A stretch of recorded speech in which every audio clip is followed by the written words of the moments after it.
Is low blood pressure always a good thing? For some people, yes. For others, it can cause dizziness, brain fog, and frequent falls.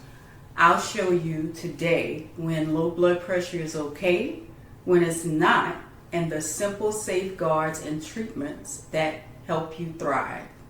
Blood pressure is written as two numbers. Systolic, which is the top number, measuring the force of blood when the heart pumps, and diastolic, which is the bottom number, measuring the pressure when your heart rests between beats.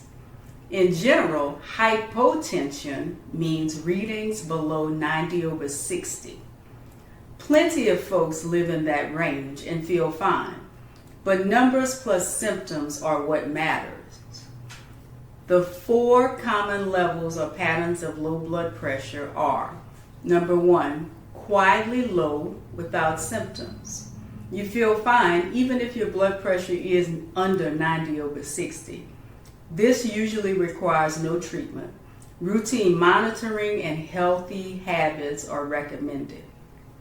Number 2, low blood pressure with symptoms: dizziness, fainting, blurry vision, fatigue, or fainting sensations. Here we look for causes like dehydration, medication side effects, endocrine gland issues, infection, or heart problems, and treat those first. Number 3, blood pressure drop when changing position from laying down or sitting to standing up. This is known as orthostatic hypotension.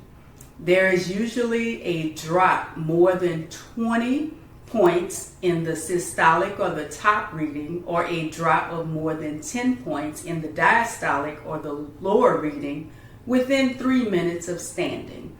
This can be common with aging and some neurologic and diabetic conditions. It also significantly raises your fall risk. Orthostatic hypotension may be treatable with lifestyle modifications and, if necessary, medications. And number 4, post-meal low blood pressure, also known as postprandial hypotension. This is caused by a big blood pressure drop within 1 to 2 hours after eating, especially high-carb meals, and is more common after age 65.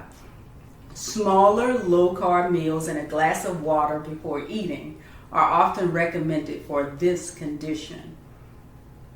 If low blood pressure comes with confusion, clammy skin, rapid breathing, chest pain, or you actually pass out, that can signal shock or another emergency. Call 911 immediately for help.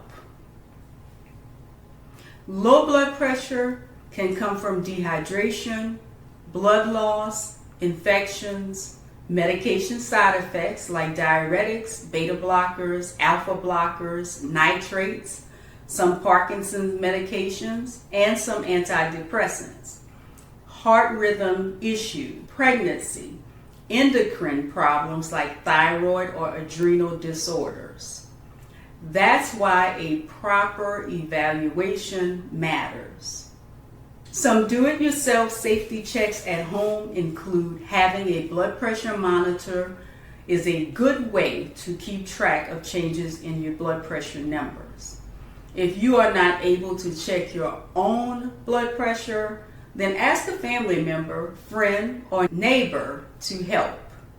You can also reach out to your doctor to ask for a home health referral so that your blood pressure numbers can be monitored closely and reviewed by your doctor.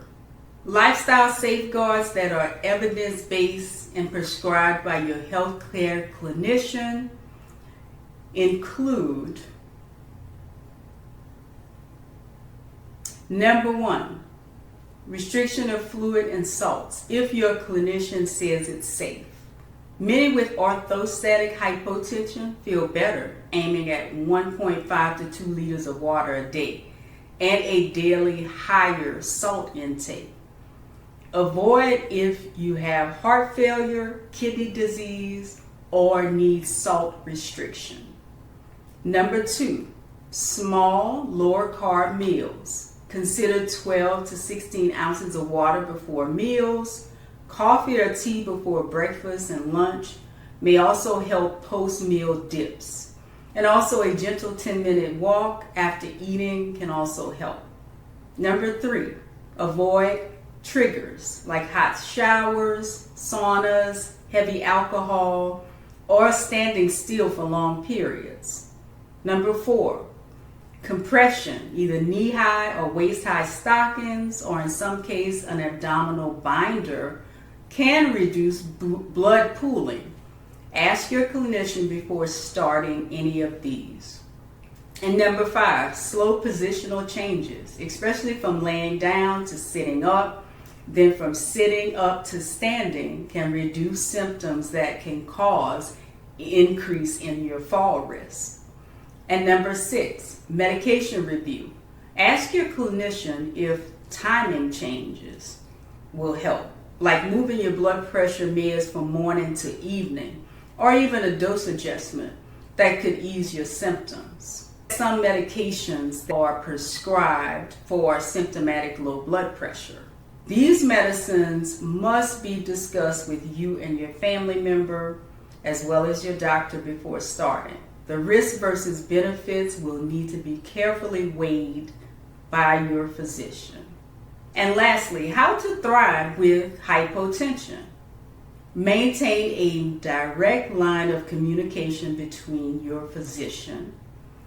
Keeping a log of blood pressure readings. If they are consistently low with or without symptoms, notify your physician. Stay hydrated and eat balanced meals. Follow your doctor's advice on fluid and salt intake. And teach your family what to do if you look pale or start to feel dizzy. Don't hesitate to call 911 if you don't feel well. If this helped, subscribe and share this with someone who's been told their blood pressure is just low.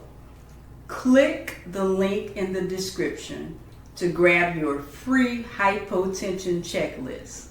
If you want a more personalized plan, check the description box to book a clarity call with me, the good doctor.